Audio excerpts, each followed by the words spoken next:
kabar semua? Senang sekali saya Rini Ayu Ningtyas dapat menjumpai Anda kembali dalam program kesayangan kita, Dokterku ya. Dan hari ini pemirsa kita akan membahas seputar tips menjaga kesehatan untuk lansia menjelang era new normal bersama dengan Dr. Ika Fitriana SPPD. Beliau adalah dokter spesialis penyakit dalam dari Rumah Sakit Hermina Bekasi. Bagi Anda yang bertanya silakan di 021 2520 666 ya. Kita sapa dulu Dr. Ika panggilannya yang sudah hadir di samping saya tentunya. Assalamualaikum warahmatullahi wabarakatuh Dr. Ika, apa kabar? Waalaikumsalam warahmatullahi wabarakatuh. Alhamdulillah baik. Alhamdulillah baik, alhamdulillah sehat, alhamdulillah bugar gitu ya. Nah Dr. Ika, hari ini kita akan membahas seputar bagaimana sih tips menjaga kesehatan untuk lansia menjelang era new normal. Nah lansia atau pasien geriatri begitu ya, kan yang seperti kita udah tahu deh gitu kan di era pandemi seperti ini menjelang era new normal juga begitu ya. Kan kelompok-kelompok yang katanya gitu ya lebih rentan dari umumnya itu kan anak-anak atau mungkin bayi, ibu hamil dan juga lanjut usia begitu ya. Sebetulnya mengapa sih gitu kan mereka ini lebih rentan gitu. Artinya gini, pasien geriatri ini perlu persiapan khusus untuk meningkatkan kesehatan fisik dan mentalnya begitu ya. Untuk mungkin apa nih tujuannya, tentunya untuk mencegah atau menangkal virus COVID ini sendiri gitu. Bagaimana? Oke, terima kasih ya pertanyaannya. Jadi yang paling pertama adalah kita harus tahu dulu ya yang namanya lansia itu umur berapa sih ya. Berdasarkan kriteria WHO untuk negara seperti kita ya, negara yang berkembang, kita pakai batas umur itu 60 tahun ya. Jadi usia 60 atau lebih itu disebut lansia. Beda dengan negara maju, mereka 65 tahun ya. Nah, kita harus membedakan antara lansia sama geriatri nih. Perlu dibedain ya. Jadi lansia itu kan nggak semuanya sakit, ada juga lansia yang sehat ya. Jadi lansia yang sehat itu lansia tanpa penyakit penyerta. Jadi misalnya dia ada hipertensi, ada sakit gula, ada mungkin gangguan ginjal ya.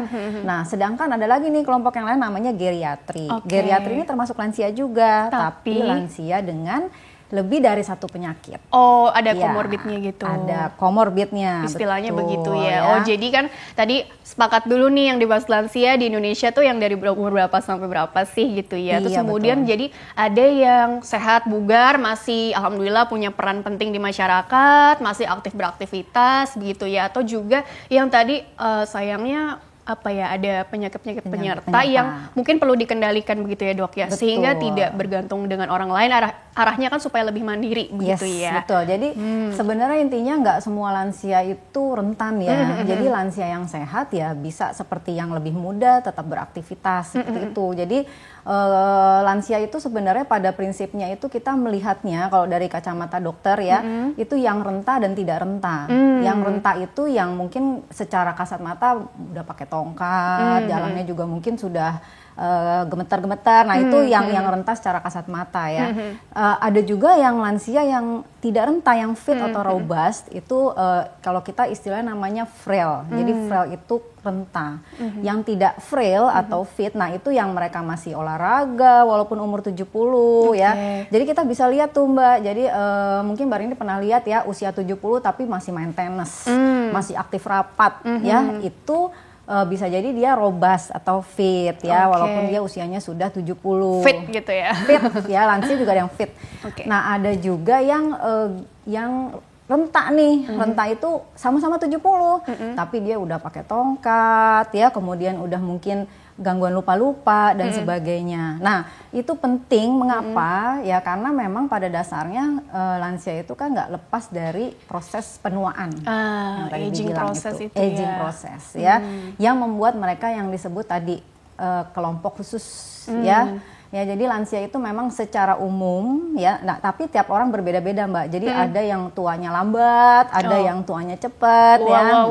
Jadi itu semua sangat dipengaruhi oleh pola hidup dan sebagainya. Gitu ya. Jadi kerentanannya itu sendiri terhadap istilahnya ini COVID nih saat ini gitu ya, dan menghadapi era new normal kan perlu tadi persiapan khusus gitu ya. Jadi kalau dilihat dari ini renta atau yang tadi alhamdulillahnya sehat, bugar, terus syukur-syukur nggak ada penyakit penyertanya tuh artinya gini, kalaupun ada juga terkendali dengan baik lah gitu ya. Itu akan sangat menentukan imunitasnya tadi atau probabilitas untuk terkena terus bagaimana ini maksudnya? Itu pertanyaan bagus banget. Jadi semua memiliki risiko yang sama untuk tertular ya. Namun yang berdampak berat akibat COVID, nah itu memang berbagai penelitian bilang semakin banyak komorbid atau penyakit penyertanya ya, seperti misalnya dia udah ada sakit gula, kemudian dia udah ada sakit paru-paru sebelumnya. Nah itu mereka kalau kena COVID berat penyakitnya ya. Jadi termasuk kelompok yang rentan untuk terjadi perburukan lah seperti itu.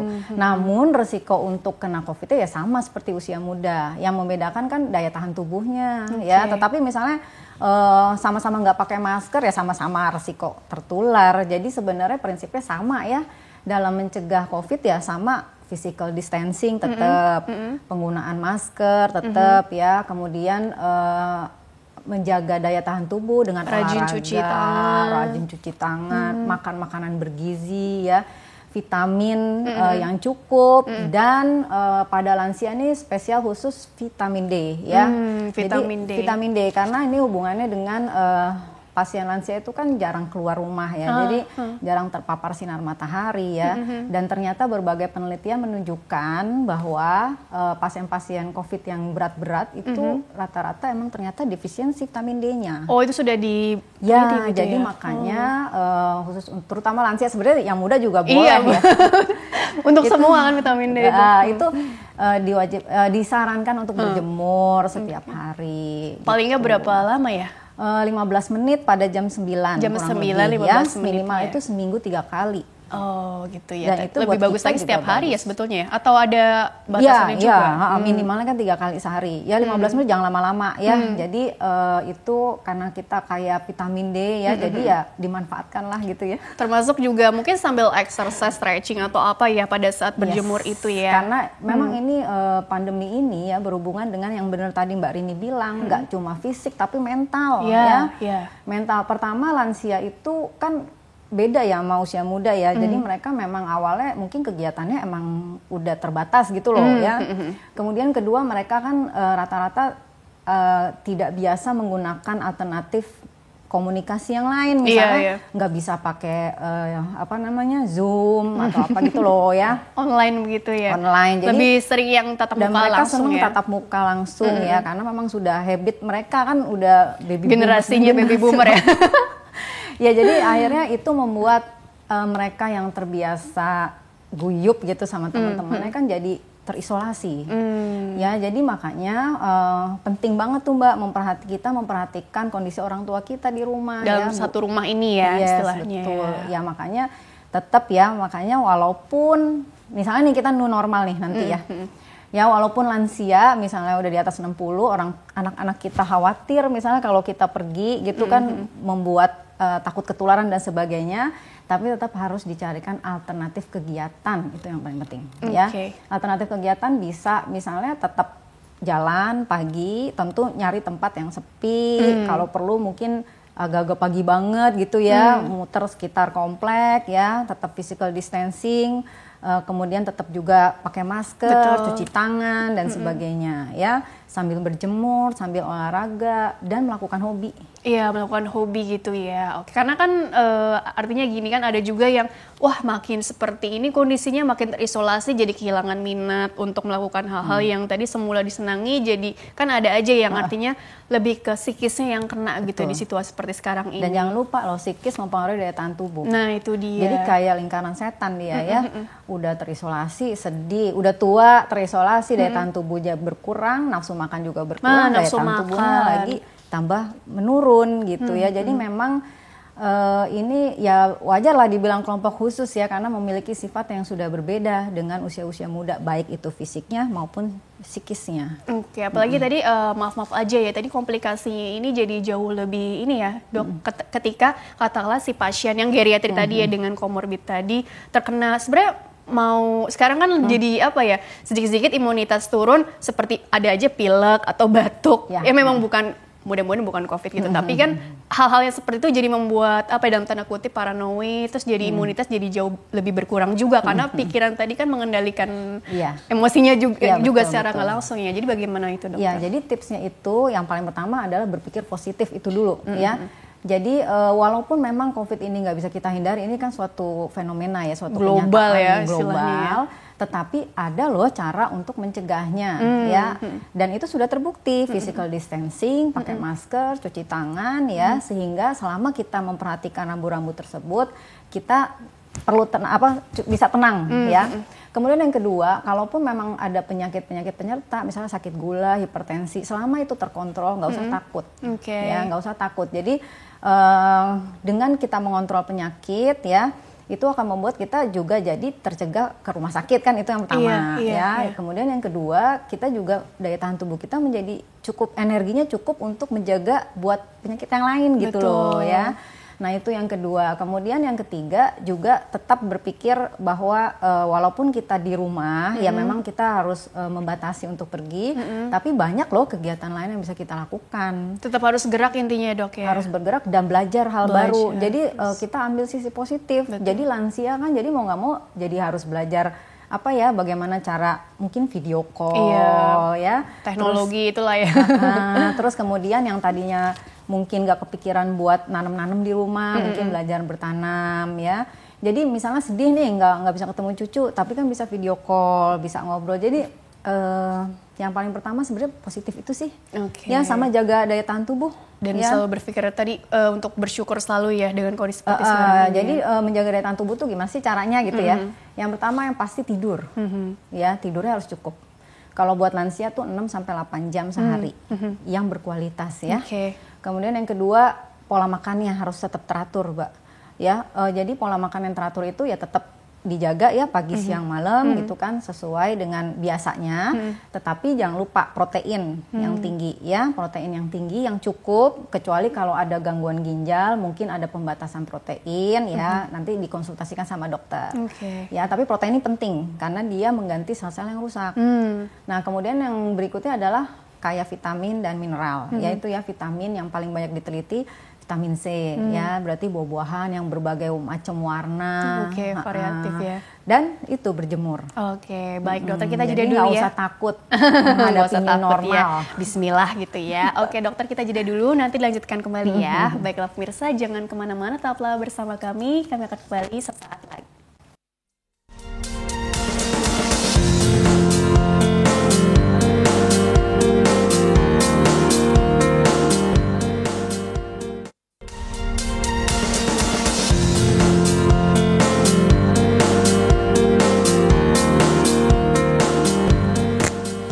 Ya pemirsa, terima kasih Anda masih bersama kami di program Dokterku, masih membahas mengenai tips menjaga kesehatan untuk lansia menjelang era new normal. Bersama dengan Dr. Ika Fitriana SPPD, dokter spesialis penyakit dalam di Rumah Sakit Hermina Bekasi. Dan Dr. Ika dilanjutkan kembali ya. Jadi untuk lebih jelasnya lagi, langsung aja slide-nya satu persatu. Ini slide-nya sudah Dr. Ika siapkan dari rumah sakit ya. Coba tentang apa nih? Kalau nggak salah, yang pertama itu slide-nya tentang ini ada gambar dari, ini kan pendengar Fit Radio Semarang nggak bisa melihat ada gambar apa begitu ya dok ya. Jadi ada gambar apa sih di sini supaya kita jadi paham nih. Jadi sebenarnya di sini tuh ada gambar perjalanan seorang manusia ya, dari mulai lahir, belajar jalan, kemudian dia dewasa, gagah, ya, kemudian pralansia, jadi sebelum lansia, sampai lansia, sampai akhirnya kita lihat yang paling ujung menggunakan tongkat. Kita lihat tuh tongkatnya beda loh ya, yang satu tongkat dengan satu gagang, yang satu tongkatnya dengan 4. Ya, artinya apa? Artinya semakin kita menua, terjadi proses yang disebut itu proses penuaan ya. Jadi kalau misalnya yang sama nih kita lihat yang namanya menua itu cuma keriput, sebenarnya tidak. Seluruh tubuh kita itu menua. Ya, memang yang lebih nampak yang kulit yang itu lebih ya? nampak kulit ya. Tetapi sebenarnya semua sistem dalam tubuh kita itu menua. Ya, makanya orang lansia itu nggak boleh minum obat sembarangan karena fungsi ginjalnya menua. Ya, kemudian lansia juga tidak bisa lagi misalnya dia mudah terkena infeksi pernapasan karena fungsi parunya juga menua. Ya, kemudian untuk jantung juga sama ya. Jadi proses menua itu adalah sesuatu yang akan terjadi, namun setiap orang berbeda-beda ya. Bagaimana dia memelihara tubuhnya itu. Ya. Nah, jadi kalau kita di dunia geriatri ya, di kedokteran lansia itu kita membedakan yang tadi itu ya, renta atau prarenta. Ya, jadi sebenarnya apa sih yang terjadi pada lansia itu pertama dulu ya. Mungkin yang slide selanjutnya deh. Apa yang terjadi di prarenta itu ya tadi? Nah ini dia ciri khasnya Ciri khas lansia. lansia. Ya. Nah kalau tadi kita lihat physically ya, badannya tambah bungkuk ya. Nah yang pertama adalah multipatologi atau banyak penyakit ya. Seperti kita tahu mungkin yang punya oma, opa, nenek, mbah di rumah gitu ya. Biasanya penyakitnya tuh nggak cuma gula, tapi ntar ada gula sama tekanan darah. Dan kawan-kawannya. Jangan lupa loh, gangguan penglihatan, gangguan pendengaran, gigi. Katarak lah, apalah. Katarak, giginya udah mulai pada rontok. Ya Allah, iya. Iya kan? Perubahan fisik yang nampak sekali ya. Ya biasanya betul ya. Jadi banyak penyakit itu ya semua rematik, tekanan darah tinggi kan sering, aduh rematik nih gitu ya. Itu juga termasuk ya. Kemudian yang nomor 2, ciri khas lansia adalah daya cadang faalinya yang menurun. Apa sih itu daya cadang faali? Jadi daya cadang faali itu kalau anak muda kena sakit gampang bangunnya lagi, gampang bangkitnya ya karena dia memiliki modal dasar yang sangat baik ya. Jadi kalau sakit cadangan tubuhnya banyak gitu loh. Jadi untuk bugar lagi cepet. Nah kalau lansia beda ya, kalau lansia itu kalau begitu sakit bangkitnya tuh lambat dan lama. Kenapa? Karena daya cadang faalinya ya yang berkurang atau menurun. Kemudian yang ketiga adalah gejala dan tanda penyakit yang tidak khas. Jadi kayak bayi lagi. Ya misalnya gini, kalau misalnya usia muda kalau kena infeksi itu pasti demam atau kurang banyaknya demam ya. Tapi kalau lansia enggak, Mbak. Bisa jadi lansia itu gejala awalnya nggak mau makan. Ya, padahal dia sebenarnya infeksi. Kita tahu kalau infeksi ada kuman masuk, pasti gejalanya demam awalnya ya, karena menunjukkan ada perang tuh di dalam tubuh. Ya anak-anak lah ya, oh demam berarti ada infeksi nih. Nah kalau lansia itu enggak, bisa jadi dia munculnya itu ngomongnya meracau, ya atau nggak bisa tidur, atau makannya berkurang, ya jadi karena gejalanya tidak khas itu, maka keluarga harus lebih hati-hati, ya kalau ada perubahan dalam sehari-harinya, wah ini kok perilakunya ibuku nggak mau makan ya, kenapa ya? Mungkin ada infeksi, jadi itu ciri khas lansia, ya. Kemudian yang berikutnya adalah gampang terjadi malnutrisi. Ya, jadi kenapa? Ya karena pertama giginya saja sudah mulai berkurang. Kedua, sering ada gangguan pencernaan. Ya, ketiga aktivitas fisiknya berkurang. Jadi banyak banget faktornya. Nah, khusus buat nutrisi ini menurut saya sangat penting ya, karena ternyata status nutrisi ini membuat lansia ini lebih mudah sakit. Ya, jadi walaupun nanti di rumah terus ya, atau kita apalagi ini menghadapi new normal, nah ini nutrisi ini Mbak menurut saya yang ini salah satu yang bisa kita cegah ya agar tetap bagus gitu ya nutrisinya ya. Jadi seperti itu tadi. Lebih banyak yang malnutrisi ya dok daripada yang overweight atau obesitas? Kalau penelitian di rumah sakit, yang sakit ya, yang sakit banyaknya malnutrisi lansia itu ya. Tapi jangan lupa loh, malnutrisi itu ada dua, ada yang kurang, ada yang kelebihan, ya, yang obes, yang gemuk gitu ya. Nah, obesitas juga malnutrisi. Malnutrisi juga. Nah, tetapi pada lansia ini lucu, dia gemuk, tapi massa ototnya, protein ototnya kisut gitu loh, kecil, jadi dia lemaknya lebih banyak lemaknya, bukan ototnya ya, tadi jadi, ya. Bukan gemuk sehat jadinya. Nah itu menjadi perhatian juga ya buat kita ya, karena membuat lansia ini lebih rentan ya untuk pertama kena penyakitnya, kedua penyakitnya berat. Jadi mungkin apa ya, untuk nutrisi ini kita harus lebih banyak perhatian lah ya sama orang tua gizi kita seimbang, gitu ya. zat gizi makro mikronya perhatikan gitu ya. Ya betul. Coba slide yang tadi belum selesai ya, ada lagi nggak sih tadi selain poin ada lagi nutrisi tadi nutrisi dan yang terakhir. Oh ya, status fungsi tadi udah ya. Status fungsional itu yang tadi. Jadi gampang ketergantungan yang tadi Mbak Rini bilang ya. Jadi gampang misalnya nih, kalau udah sakit 5 hari aja bangkitnya tuh susah gitu loh. Jadi dia harus tergantung sama caregiver. Ada yang nyuapin mungkin, ada yang mandiin, pakai tongkat. Jadi dia nggak bisa naik turun tangga sendiri dan sebagainya.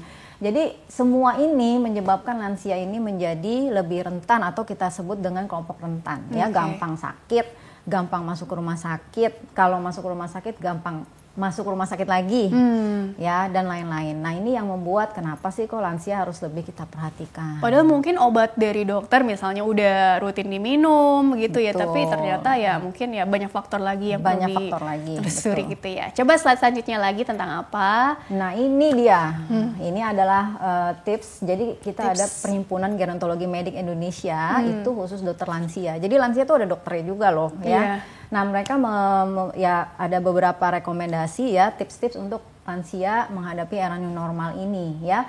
Yang pertama, seringkali kita lansia tuh ada yang nggak suka tinggal sama orang lain ya, atau dia nggak mau pindah gitu kan ya. Jadi bagi dia rumahnya ya rumahnya yang dulu gitu kan. Betul. Nah, memang dianjurkan pada saat era new normal ini sebaiknya lansia itu tinggal bersama seorang pelaku rawat atau orang yang benar-benar memperhatikan pasien ini ya. Bisa keluarga, bisa memang caregiver khusus ya, perawat khusus atau minimal ada yang memperhatikan lah setiap hari gitu ya. Nah, kemudian yang kedua itu memastikan rumahnya bagus ventilasinya ya. Jendelanya terbuka, matahari cukup masuk ya. Dan itu tadi yang nomor 3 juga berjemur, jangan lupa 15 menit sekitar jam 9 pagi minimal 3 kali seminggu ya. Aktivitas fisik juga jangan lupa. Kemudian ini yang nomor 5, tetap melakukan aktivitas untuk menstimulasi fungsi kognitif biar terhindar dari kepikunan, mencegah ya, dan kebosanan ya. Jadi hiburan. Jadi mungkin nanti kalau ke rumah orang tua sekalian bawain teka-teki silang, harus selalu TTS dok, atau mungkin baca yang simpel-simpel ya. Ada penelitian bilang ya, menghafal ya, reciting itu baca lebih Quran baik daripada kan, kalau ibu-ibu sekarang membaca Quran dan menghafal. Jadi dia ada proses itunya lebih mendalam ya, jadi mengurangi kepikunan juga. Jadi nggak ada alasan usia tua nih udah susah menghafal, nggak gitu ya, malah justru bagus untuk mencegah. Walaupun cuma sedikit gitu ya, itu tetap lebih baik ya. Pendek deh. Jadi slide-nya tadi mungkin ditampilkan dulu ya. Oh iya, jadi selain itu juga ya banyak sekali sih sebenarnya tips-tipsnya ya. Nah itu tadi yang memiliki waktu tidur yang cukup 6-8 jam sehari. Bisa dicicil, kalau misalnya malamnya 5 jam, siangnya tidur siang. Kalau kebalik dok, seperti kalong gitu artinya malam nggak bisa tidur nih gitu, jadi ya kan gitu, jadi besoknya baru seharian banyak tidur. Gitu nah ya. itu bagaimana dok? Artinya mempengaruhi hormon nggak sih? Karena kan istilahnya kan juga katanya kalau tidur tuh sebaiknya di malam hari, terus juga kondisinya juga lagi pada tenang. Kan logikanya gitu ya. Betul. Tapi kalau untuk pasien yang mempengaruhi juga, gitu ya? Jadi memang sebenarnya kan Allah udah ngasih kita tuh ini ya, namanya irama sirkadian ya. Jadi kalau malam emang buat tidur, kalau pagi buat aktivitas gitu. Makanya ada sinar matahari. Ya, sinar matahari itu kan dia menghambat melatonin. Kalau malam gelap, jadi melatoninnya naik, jadi tidur gitu loh. Nah, jadi kalau misalnya ada perubahan pola, ya harus perlu diperhatikan nih, kenapa nih gitu. Seperti biasanya begitu atau baru akhir-akhir ini ya. Bisa jadi itu misalnya apakah beliau cemas karena COVID ini, kangen sama anaknya, banyak hal ya. Atau mungkin pipis melulu karena banyak minum. Gitu. Ini nggak pria nggak wanita ya? Bisa dua-duanya, atau ada gangguan misalnya prostat ya pada mbah-mbah laki gitu ya. Jadi yang pasti gangguan tidur memang mempengaruhi daya tahan tubuh dan daya konsentrasi ya. Jadi perhatikanlah pola tidur di rumah ya, 6-8 jam ya. Yang penting tidurnya tuh berkualitas. Jadi benar-benar seger. Jadi bangun-bangun tuh bukannya kuyuk gitu ya, tapi malah berasa bugar gitu ya. Fresh gitu ya. Fresh ya. Jadi banyak kok tips-tipsnya. Jadi nggak usah takut menurut saya ya untuk menghadapi new normal, karena ini memang sejatinya harus kita hadapi ya. Cuma mungkin memang bertahap ya, bertahap. Jadi kita coba dulu menyesuaikan daerah rumah kita itu seperti lingkungan yang namanya new normal ya. Jadi dinormalkan di sekitar rumahnya dulu gitu loh. Ya, mungkin ada yang slide berikutnya coba ya. Tips untuk lanjut yang tadi ya. Konsumsi makanan bergizi dan minum air putih tadi sudah dijelaskan ya. Nah, jangan lupa lansia yang minum obat rutin tetap mengonsumsi obat-obatannya secara rutin. Jangan mentang-mentang pandemi nggak bisa ke dokter, obatnya nggak ada keluhan, jadi dia nggak ada keluhan ini nggak usah minum obat lah gitu ya. Tidak, tetap perlu ya, karena ini untuk mengurangi resiko untuk sakit ya. Ini penyakit yang komorbid tadi atau? Iya, komorbid, misalnya dia ada sakit gula, hipertensi, tetap diminum ya. Kemudian lansia diharapkan untuk belajar dan disediakan akses telekomunikasi ya. Jadi biar untuk menghindari kebosanan, tetap ada hal baru yang bisa dipelajari ya. Seperti coba itu. disapa dulu sebentar ya dok ya. Slide-nya ditahan dulu ya. Halo. Selamat pagi. Dengan siapa Ibu, di mana? Dengan Ibu Dwi di Jagakarsa. Oh iya, ini bertanya untuk Bu Dwi-nya atau untuk keluarga? Usianya berapa yang ditanyakan? 50 tahun. Oh iya, silakan langsung pertanyaannya ya, Bu Dwi ya Iya. dari Jagakarsa. Oh iya, mau nanya dok, kalau untuk meningkatkan imun itu apa ya? Apa seumpama minum madu, apa makanan apa gitu, biar imunnya itu naik gitu, seumpamanya itu turun gitu. Ada Terus- keluhan Bu? Iya kan, kalau udah usia 50 termasuk lansia apa bukan? Aktivitas sehari-hari yang ingin diceritakan ke Dokter Rika barangkali apa saat ini? Aktivitas sih ini ya, di rumah ada warung gitu. Oh, jaga warung. Alhamdulillah. Jadi masih ada aktivitas ya Bu? Iya, gitu. Dokter ada lagi yang ditanyakan? Terus iya mau nanya lagi nih, kalau malam itu suka hidung mampet, tapi kalau siang enggak, suka tenggorokan itu kering gitu. Oh, malam aja. Apa ya dok ininya gitu? Oke. Untuk ngatasinya. Tapi selama ini Bu Dwi ada berobat kontrol obat rutin atau enggak? Enggak sih, Oh, biasanya. alhamdulillah. Jadi Biasanya lansia sehat makanya ya, Bu? gini dok, mau nanya ya. Makanya gini kok, selama ini saya kan sehat-sehat aja ya, nggak apa-apa. Pas ada pandemik ini kok kayaknya apa ya, turun gitu kok, hidung mampet, kenapa gitu. Oh, oke. Padahal Iya, nggak iya, iya. batuk sih enggak, pilek enggak gitu Iya, iya, ya. Ibu, iya. Panas juga enggak ini sepan kok hidung mampet terus. Waktu saya ke dokter kok ditensi, jadi tekanan juga tinggi, biasanya juga enggak ada. Oh, gitu. Enggak pernah, saya itu enggak pernah sakit gitu dok. Oh, Kok iya, giliran iya. ada pandemi kok Jadi muncul kok semua? langsung turun. Kok kayak gini gitu kan, jadi saya nggak pernah ke dokter, nggak pernah, karena nggak ada keluhan apa-apa gitu. Kalau boleh tahu tensinya berapa Ibu, pernah diperiksa? Saya ini waktu kemarin itu 140, terus nanti turun Oh, oke. 120, gitu. Jadi naik turun. Saya kan kebetulan di rumah ada tensi itu, jadi Oh, saya oke. ini kok 100, kadang 140, terus nanti 120, 110 gitu Oke. dok. Oh, ngukur terus ya. Bagus nih kayaknya ya Ibu nih, Bu Dwi kayaknya memang alhamdulillah ya Bu ya. Alhamdulillah. Sepertinya cukup perhatian dengan kesehatannya ya. Boleh langsung tanggapannya dokter, kalau sudah cukup infonya bisa Oke, terima beri kasih. langsung tanggapannya. Oke. Iya, untuk Budi ya. Silakan dokter. Oke, langsung jawab ya. Boleh, silakan.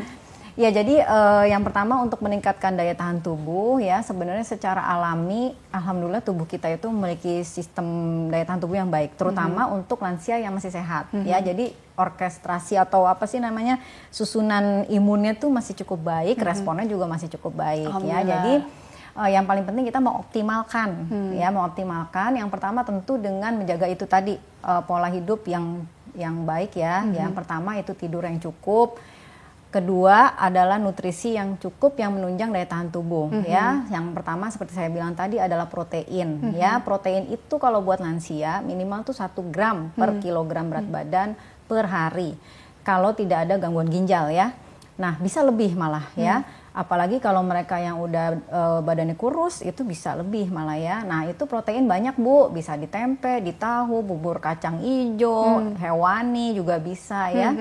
Kemudian setelah itu vitamin juga jangan lupa, yang paling banyak diteliti adalah vitamin C ya. Vitamin C itu banyak kok di pepaya, di jeruk ya, di buah-buahan yang berwarna-berwarna ya. Jadi yang paling penting itu adalah dia harus selalu bervariasi aja. Oke. Ya. Tadi kan madu terus apa bagus nggak gitu? Madu ya, madu memang asal madunya asli ya. Madunya asli sih kalau berdasarkan penelitian. Gula lagi nanti banyaknya. Iya, jangan-jangan gula lagi ya. Kita harus perhatikan juga kualitasnya ya. Ya, jadi madu memang banyak diteliti berhubungan dengan antioksidan dan sebagainya. Jadi nggak apa-apa, apalagi kalau yang misalnya nggak ada penyakit yang lain ya, seperti ibu ini tadi ya. Iya. Nah, lalu gejala-gejala yang muncul selama masa pandemi ini ya, misalnya mampet di malam hari, kemudian tekanan darah yang mulai agak naik-naik, Tenggorokan ya. kering tadi. Tenggorokan kering ya, pertama ya sudah baik ya, jadi dikonsultasikan nih ada masalah nggak sih? Kan tetap kita harus waspada juga loh, misalnya apakah ada alergi, alergi alergi. pernapasan, ya nggak? Kemudian yang kedua, apakah memang ada infeksi infeksi saluran napas atas, makanya hidungnya mampet ya. Itu harus disingkirkan dulu ya. Kalau memang hilang timbul kadang-kadang ada, kadang-kadang enggak. Nah, mungkin itu kita bisa berpikir sesuatu yang ada pencetusnya. Ya, misalnya alergi tadi. Mungkin udaranya dingin kali, debunya lagi banyak misalnya. Sebelumnya nggak pernah begitu, tapi semenjak Pas pandemi. iya, ada kaitannya dengan faktor Stres lain. bisa ya.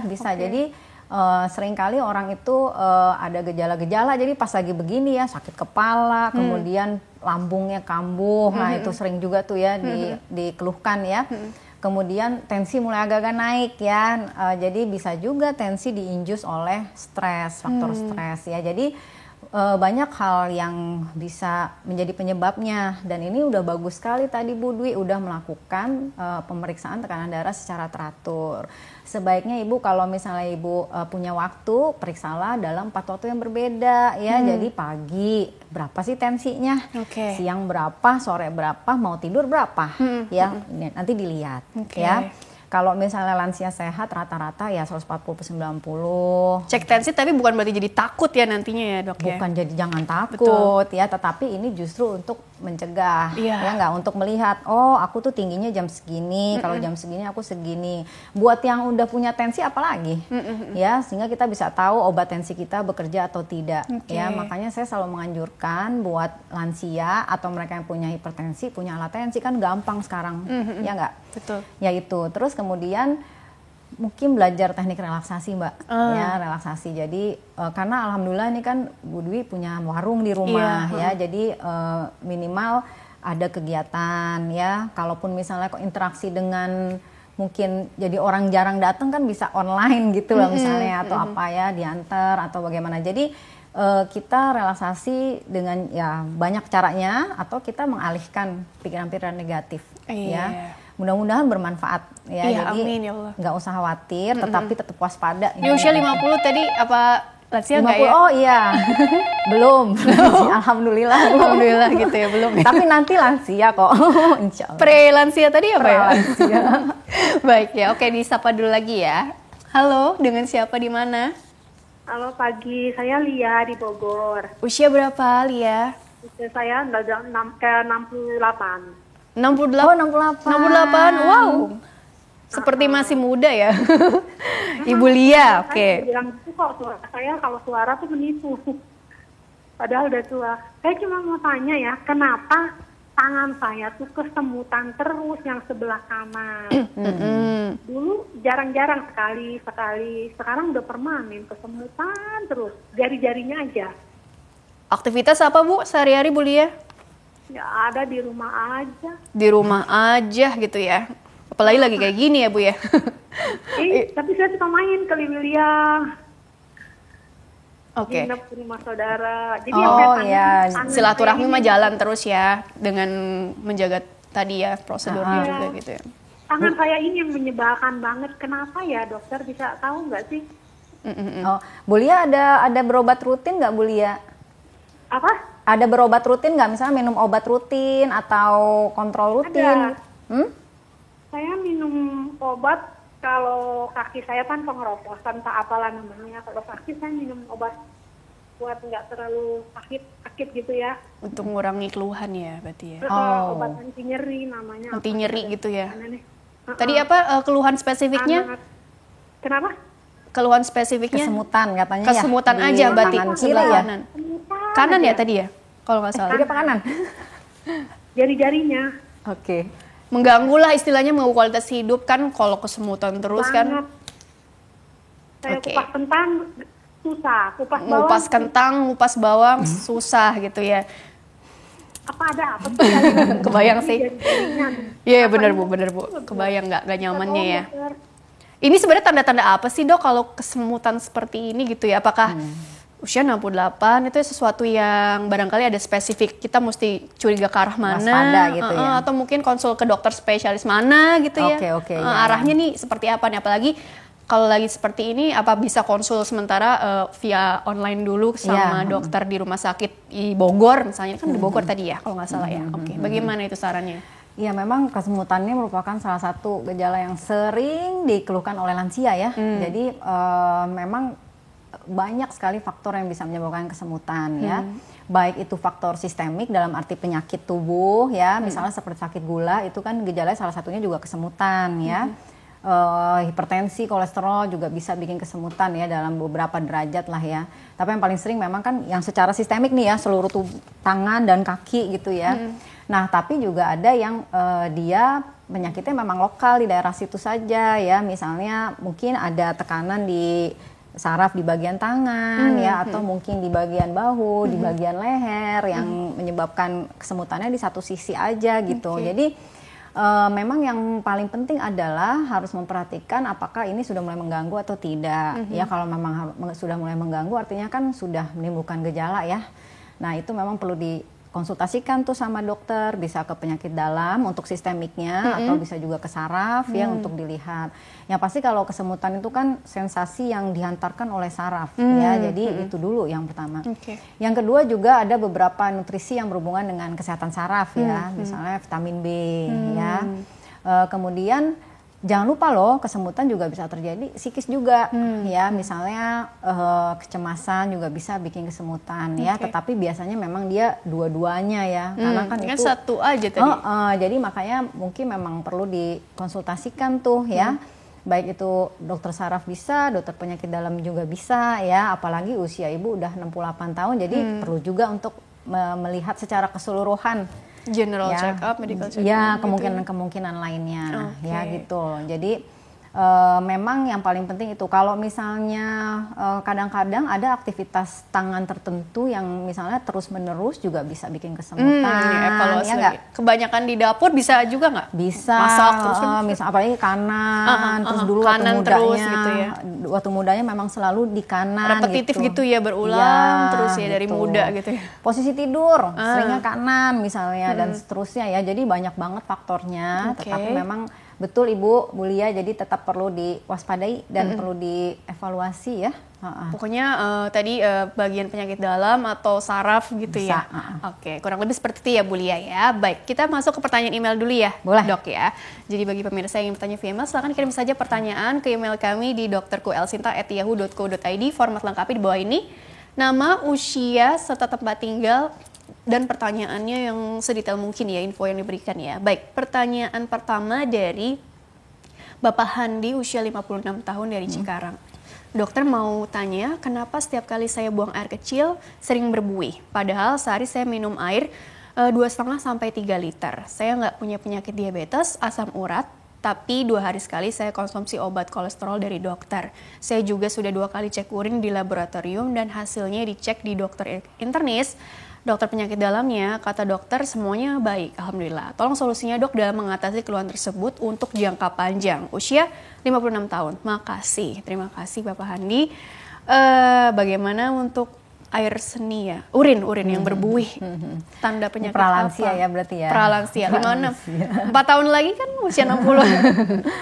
Ya memang permasalahan perkemihan ya jadinya ya, perkemihan. Jadi jangan lupa bahwa pipis kita mencerminkan apa yang kita lakukan hari itu ya, misalnya makanan apa yang kita konsumsi hari itu ya, apakah tinggi protein, apakah tinggi gula dan sebagainya. Jadi itu juga penting tuh dilihat ya, apakah ada pola makan, jadi dihubungkan dengan pola makan.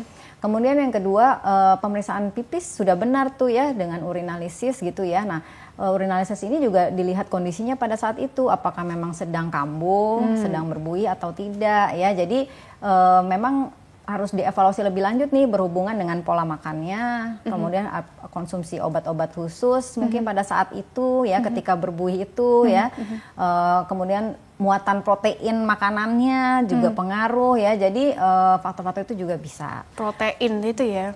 Bisa, misalnya apalagi tinggi gula, lagi tinggi protein ya dan seterusnya, jadi makanan mempengaruhi ya sebenarnya.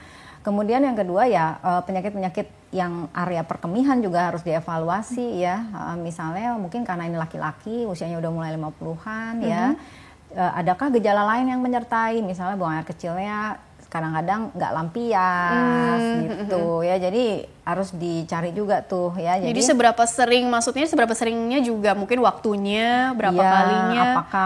Apakah selalu berbuih, kadang-kadang berbuih ya, itu juga perlu dideskripsikan lagi ya.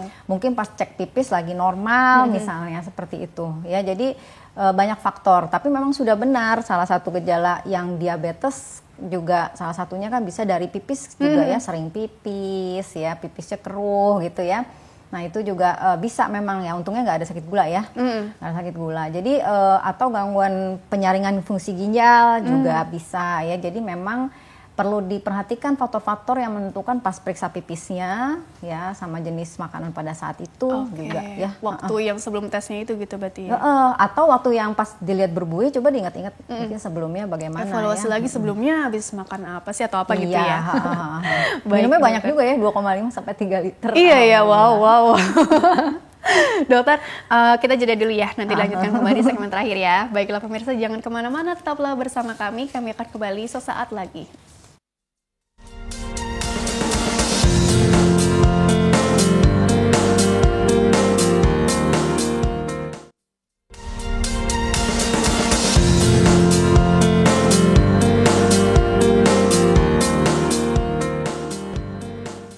Ya pemirsa, terima kasih Anda masih bersama kami di program Dokterku, masih membahas mengenai tips menjaga kesehatan untuk lansia menjelang era new normal bersama dengan Dr. Ika Fitriana SPPD, dokter spesialis penyakit dalam dari Rumah Sakit Hermina Bekasi. Dr. Ika, ini slide terakhir dari Dr. Ika ya, tentang apa? Coba yang nomor 15 tadi ya, yang penting sekali. Next ya. Ini tadi udah ini nomor dibahas. 11 nih, benar yang ini. Oh gini ya, bukan nomor 15 ya tadi. Ya, nomor 11 nih yang paling penting ya sebenarnya. Iya. Semuanya ya tips-tips ya, tetapi ini yang ingin saya tekankan buat para pemirsa semua ya, walaupun kita masa pandemi ataupun tidak masa pandemi ya, kita harus mengenali gejala tanda gawat dan atau darurat pada lansia. Ini kapan sih harus ke IGD, kapan harus ke poli doang gitu loh. Ya jadi kita pertama adalah perubahan kesadaran ya. Lansia itu kan saya bilang gejalanya tidak khas tuh Mbak. Jadi kalau misalnya tiba-tiba kok ngomongnya agak ngawur ya, atau kok lemes banget, tidur mulu gitu ya. Biasanya jam segini berjemur kok enggak gitu.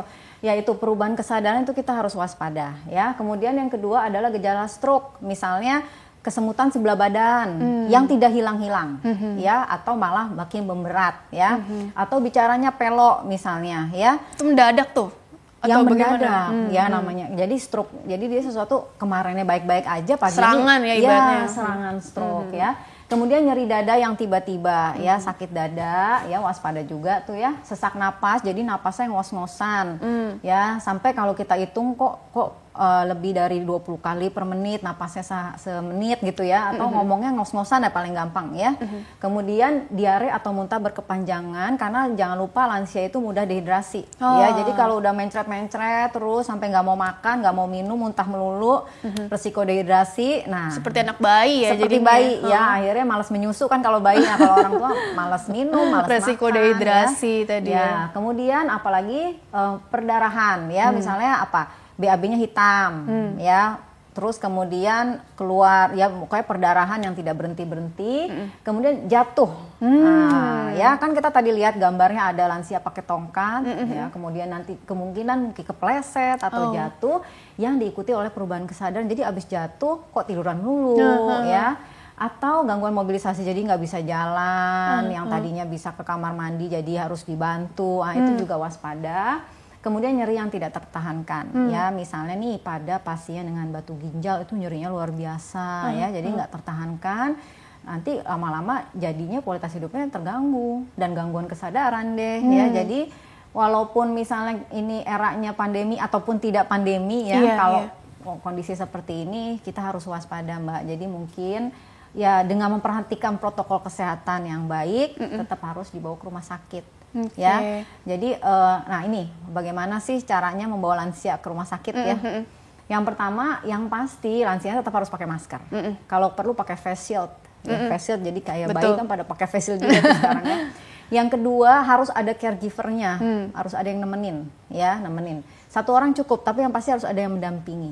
Kemudian yang ketiga, kalau bisa itu dipastikan dulu rumah sakitnya itu langsung siap menerima, ya. Kalau ke poli pakai perjanjian dulu, lihat dulu nomornya berapa, pokoknya datangnya bener-bener pas lagi mau dipanggil gitu ya.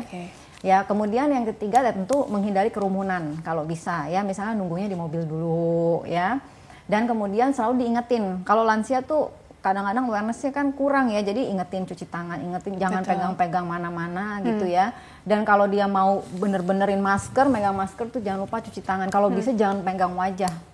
Ya, dan setelah berobat ke dokter langsung pulang ya, biar keluarganya aja yang nungguin ngambil obatnya dan sebagainya. Baik, ya. Rika. Jadi nggak usah takut, pada prinsipnya tetap waspada ya. Tetapi kalau memang diperlukan ke dokter, perlukan konsultasi, tetap konsultasi. Kalau memang bisa memanfaatkan telemedicine dulu, misalnya buat nanya kira-kira nih perlu ke dokter atau tidak, ya bisa dimanfaatkan ya. Tetapi kalau sudah menunjukkan gejala-gejala tadi, ya memang nggak bisa ditawar ya. Iya, nggak bisa ditawar gitu ya. Baiklah Dokter Ika, terima kasih telah berbagi ilmu di sini.